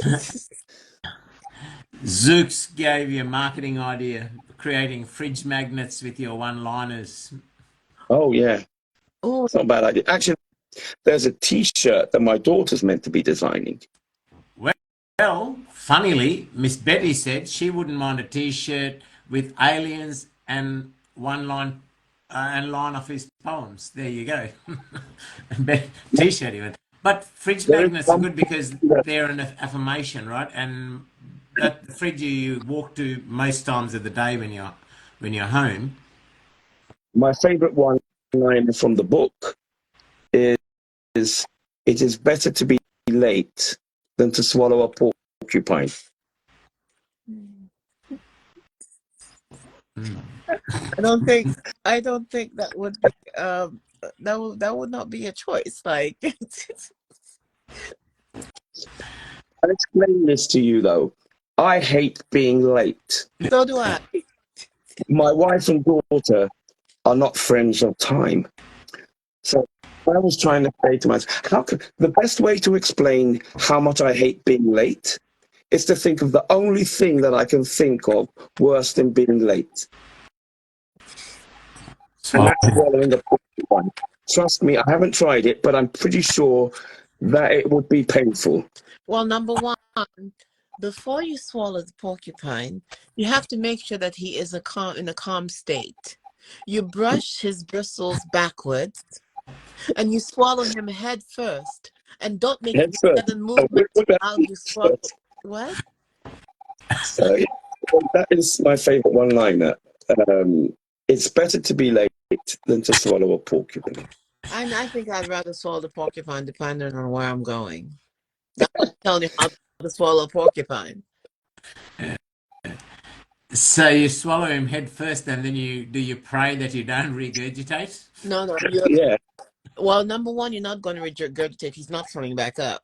Number two, don't make any sudden movements because then he's going to, and the quilts are going to, yeah, it's going to be I was pretty. going to say, because he's going to be pretty pissed by the time he swallowed him. No, not if you're gentle. It's a very good, you know. But then porcupines do come up in the book another time Mm, Okay. mm. in one of the nonsensical poems. We've got about 25 minutes. I'd love to squeeze a couple of your heartfelt, your passionate pieces from the book. Folks, to those who are listening in the room and those who will probably watch this or the YouTube or listen to the podcast later, so most of the pieces that Steve's recited today are from his book, Old and Unwise. That's available on Amazon, Barnes& and Noble, Ingram, and some local shops, but Amazon being the place. Honestly, it's certainly going in my list of books to buy, and I think it should. It's you heard the examples of the pieces by Steve. You heard about the man, his background. You're getting to know more of him. Hopefully, in this show, what to add to what you've known of him. So, do check out Steve's page. Watch this, and do go and check out his book, folks, because this man will not cease to keep your mind stimulated through his poetry, and a great person to know as well.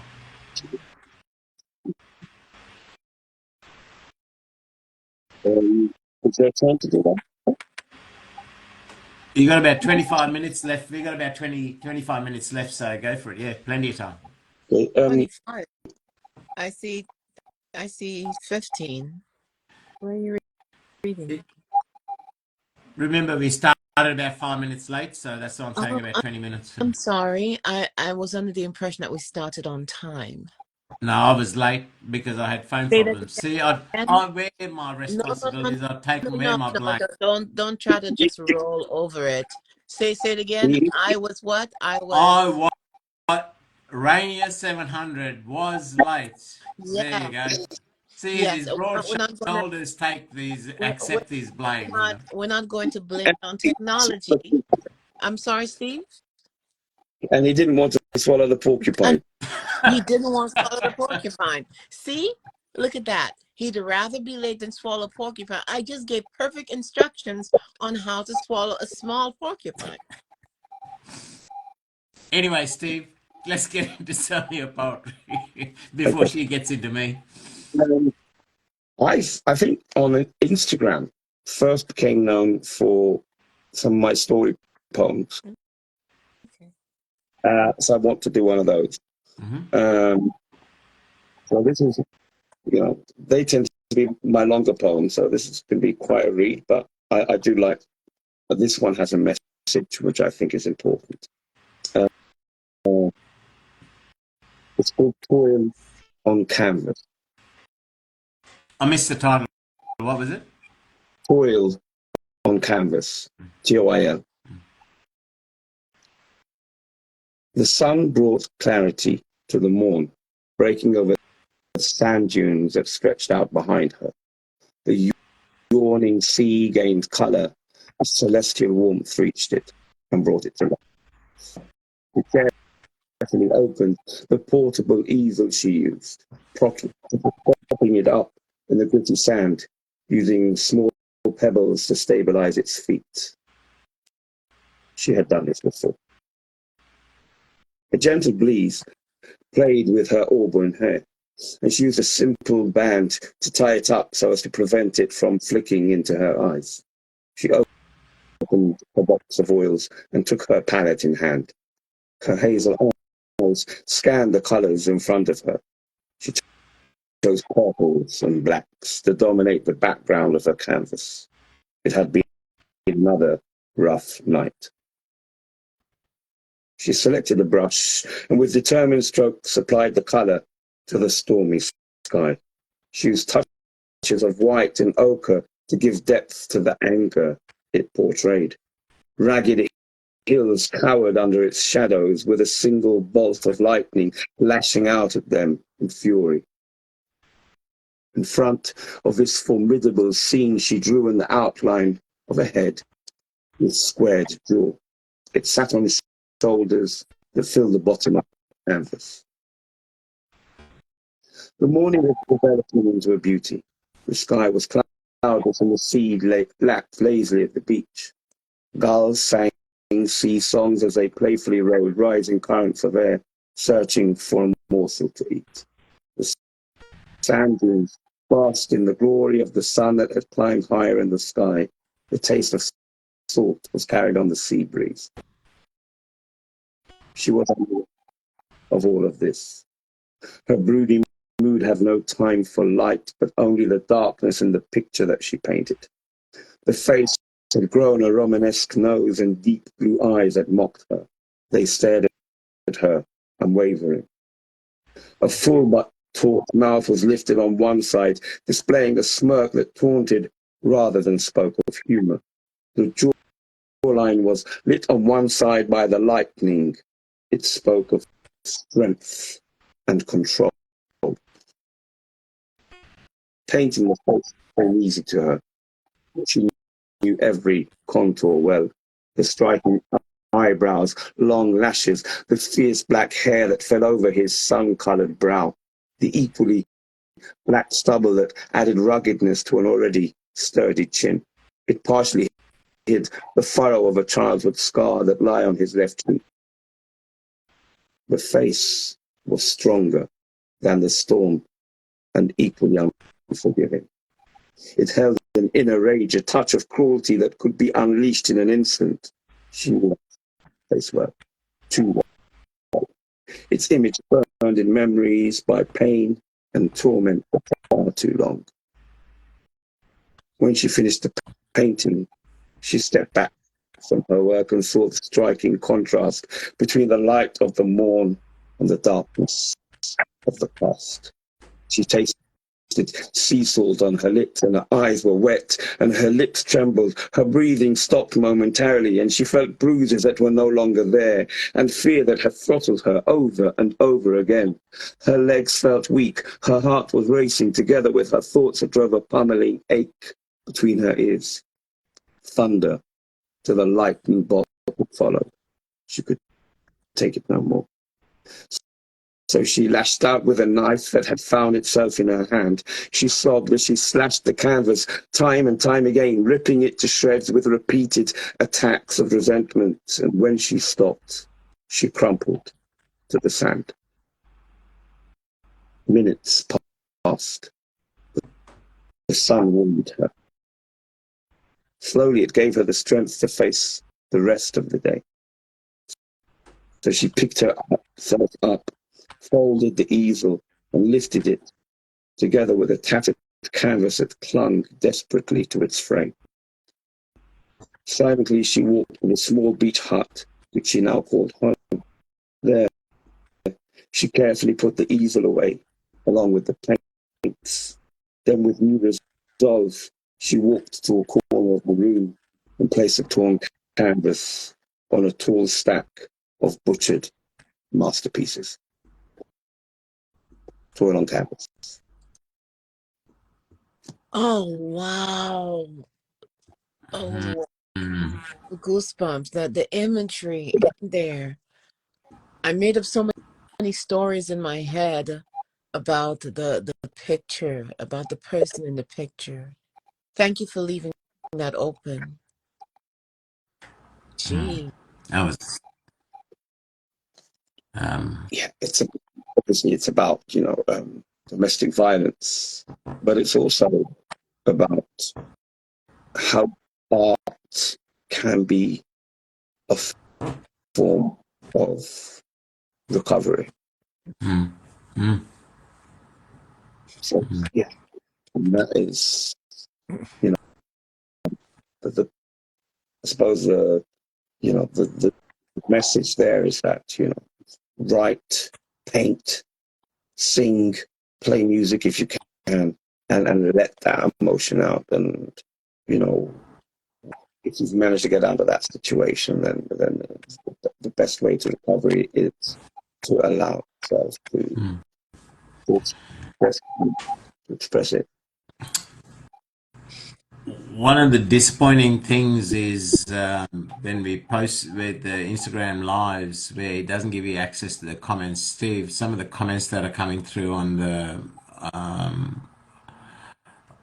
this channel here are just simply amazing, man. Your work's just that piece that is just so deep.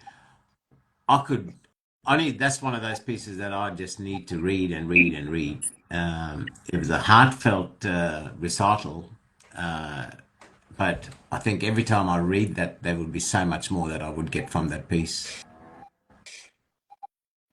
There was like a unending depth to that. The message is simple. It's quite a simple. When you think about it, it's a descriptive poem, but it's quite a simple one as well, because when there is a strong message to give, sometimes keeping it simple, it's a plus. I have others which are lead you astray if you want. They don't tell you what you're reading about until the very end, because I want to capture people with the story first and get the message in at the very end. I mean, this one is sort of does do that, but there's already a hint of it, saying that there's this dark person in the past, from quite well, and when in others, I have one or two others which, you don't know until the very, very, very, very end, the last two lines, what it's talking about.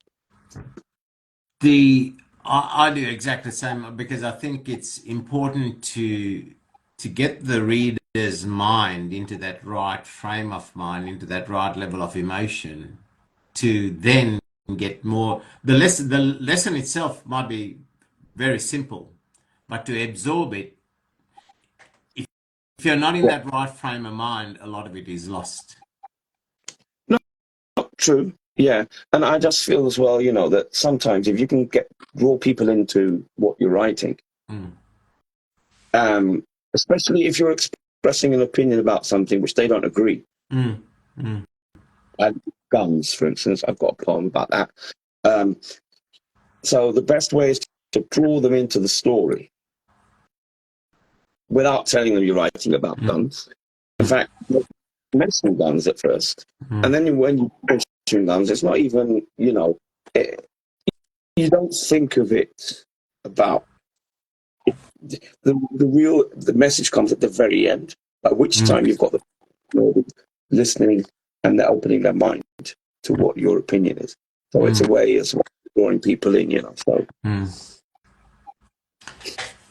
Yeah. No, that's Steve. We've probably got time for one more, so I'd really like you to share one of yours. Sorry? I said you should screenshot that comment by Liquid Lizard. He's entertaining on his own, yes. I cannot see any of the comments. I haven't been able to see any of the comments since Miss Betty wrote and his aliens too. Yeah. So that's why I was commenting from my other page, because I can't see it. Liquid put in a comment saying that he actually stopped yanking to listen to that poem. So but that's Liquid. Oh, Lord have mercy.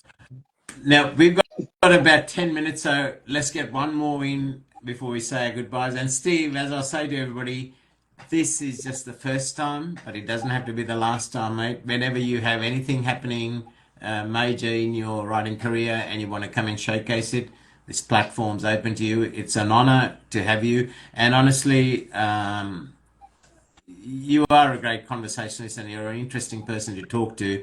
I've been consciously trying to showcase your poetry, but I could keep talking to you for hours, for days, man. You really are an interesting person. So this is only the first time, but it's certainly not the last, man. This invitation is here, and I speak, I'm sure, for Gemini as well. Although she'll tell me not to speak for her. You are most welcome here, man. You really are. It's an honor to have you. It's a pleasure to have you. value your work, but I also value you as a friend as well.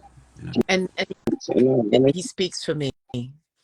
So let me put it in my way. Steve, moi apprécie au pile. Moi vle parler puis encore. Pas écouter Renier. Moi pas aimer pièce. So, il passe à comprendre créole, so ça qui fait me parler comme ça. Like Now, I was saying, okay. excuse me, you're interrupting me. Steve, thank you very much for coming. I really appreciate you. It has been a joy. I needed to laugh, and thank you for bringing out the genuine laugh. I appreciate it. Cheers. Okay, the last one I'm going to read then. This one is, I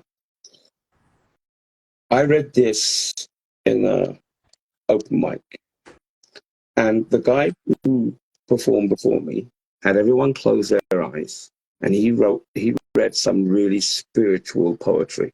And I did not intend to read this poem, but then I was after him, so I said, I'm going to read this poem. And this is just, it is what it is. There is nothing, it's a descriptive poem. And I told people maybe you wouldn't want to close your eyes when I read this poem.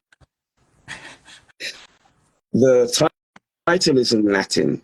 It's Somnium Agitur, which basically means a dream is happening. Mm-hmm. So here we go. Transversal thoughts from my dreams to your nightmares. Shiver, ascendancy. Blood runs, dribbles down charcoal clouds, cataclysmic. The undertaker watches, dressed in black suit and gold teeth. The priest has forgotten his vow. Brethren stand, palms together, eyes closed. Vampire bats sit on their shoulders. The coffin is empty. Screens are a minute away. Lunar seas like lunar sea come and go, peeking through overcast skies. Sound the horns of the hunt. Thunder chases lightning feet bare to the blades of grass. Shredded are the digits of the victim. Wind chimes chime, church bells ring, blackbirds crow, flap their wings in delight. The vicar blows the candle. The undertaker makes a wish. The flame is extinguished. The coffin lid slides closed. There is a heart on the altar. There is a body in the box. One side of the bed is empty. Is it yours? Is it mine? Only dawn will tell. There's a heart on the altar, a body in the box. You said the vicar blows out the candle, the undertaker makes a wish. Yeah. I don't like It's just a... I don't like it. Amazing, Steve. Amazing. I do horror as well, sometimes. Wow. Man, But I thought, after someone reading really spiritual poetry, and it was really spiritual stuff, you know, Hare Krishna, you know, I just thought it would have more of an impact coming after that, you know. So I said, yeah, and then I apologized. But actually, the person who read the spiritual poetry came up to me afterwards. He said, you've opened up a totally new world to me, because I never thought of writing horror in poetry form. yeah. So like, but that's it, you know. That's Yeah, and as I said at the start of the show and through the show, the the width of your capability in writing astounds me. It really is, and that's a true writer, right? People can generally write on something they're passionate about, but that width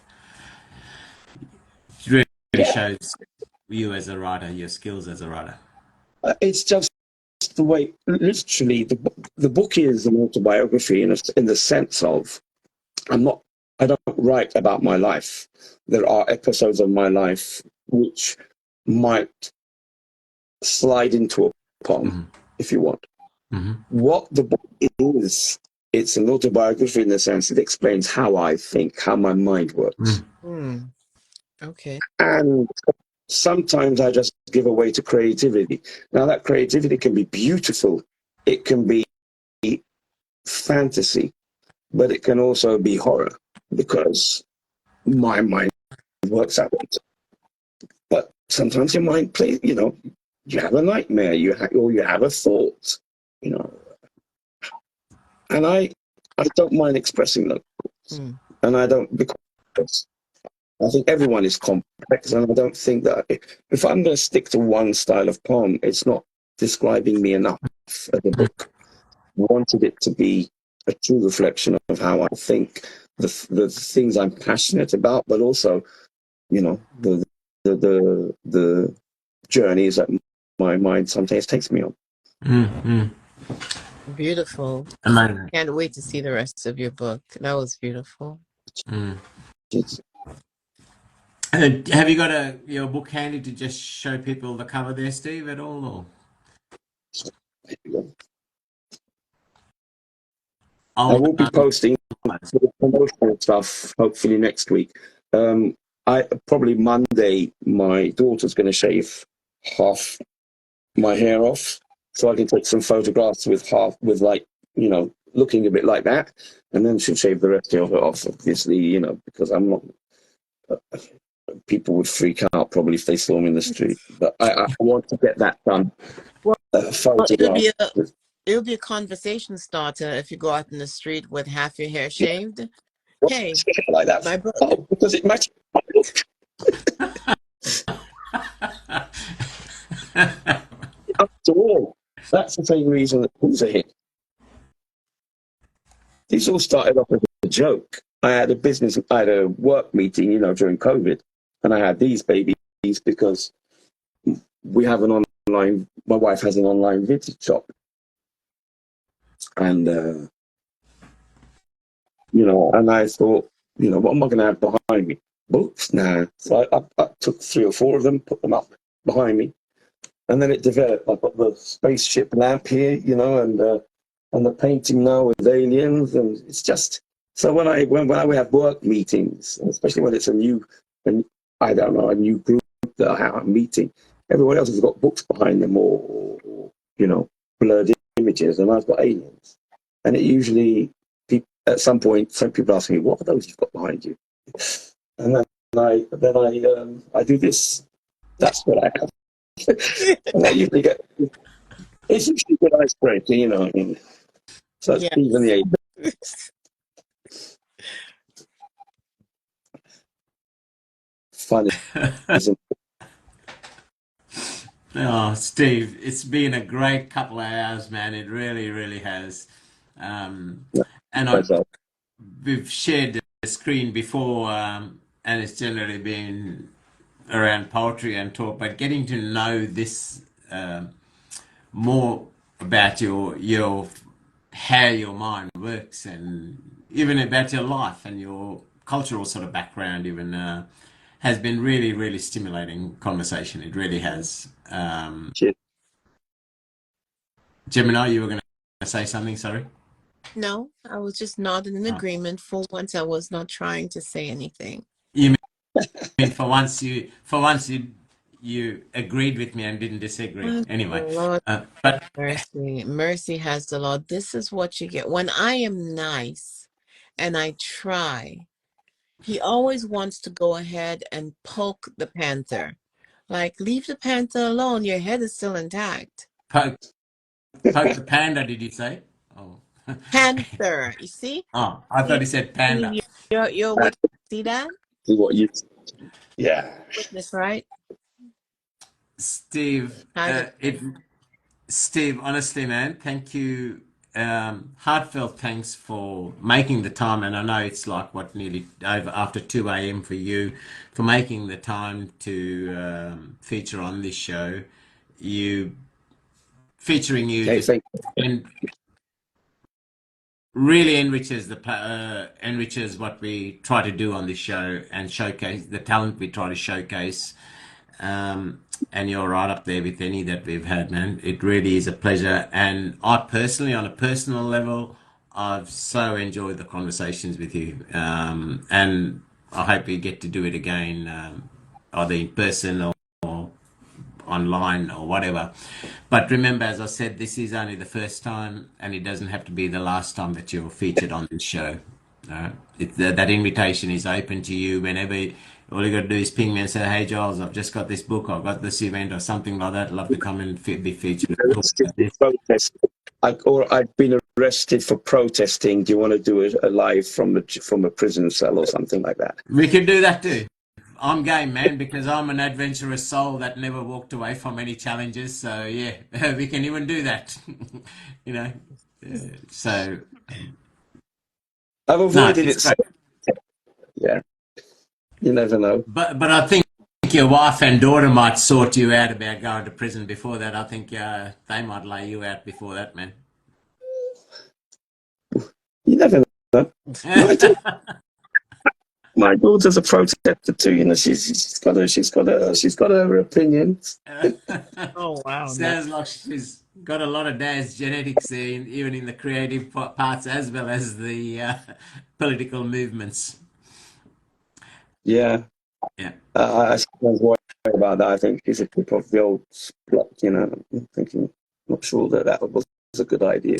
Look, it is what it is. I know my son always quotes back at me saying the apple didn't fall too far from the tree, but Yeah, that's part of, yeah, that's that's yep. And also, thank you to everybody in the room. Your comments have been entertaining, and also, as I always say, your comments help the featured artists to give more of themselves. Otherwise, without any feedback, it's hard to keep talking about and showcasing your work. And your comments and your support in the room really plays a large part. It even prompts Gemini and myself, even with questions that you guys ask or iterating your comments to then stimulate conversation. So you play a larger part than you realize. And Miss Betty, Zooks, Liquid, and everybody else who's come through here, thank you for your time. And for those who will watch this, perhaps in the future, whether it be on a podcast, YouTube, or on IG, seriously, I can't say enough, and I speak from my heart. Those who know me know that I don't blow wind up anyone's butt without, I'm not that kind of person. I say what I believe, and I truly believe in this man. I truly believe in what he writes about, and my recommendation comes from my heart. To those of you who know me, I only speak what's in my heart. And Steve, it really is a pleasure and an honor to know you, my friend. It really is. And to come across your work as well, to get across, to be acquainted with your work, to be able to have recited some that you sent me on DMs, to see them on the screen, stuff you shared with me or tagged me and everything. Thank you, mate. It really is a pleasure. It really is. Yeah. Thanks, like I said, thanks for inviting me because platforms like this they do help, and it's not easy Well, getting material out and publishing one and of stuff the like exposure helps. I think. yeah. And one of the things that Gemini and I agreed at the start was that we only have a certain quality of person that we feature, authenticity and people of that can get a good message across. Matter of fact, we were doing it weekly and we went to fortnightly or every second Friday. was as per Gemini's suggestion, because we don't want to run out of good quality people to keep finding, and that's part of the reason why we went to every 2 weeks. And because I think it's vital. I don't want it to just be just a featuring anything in anybody.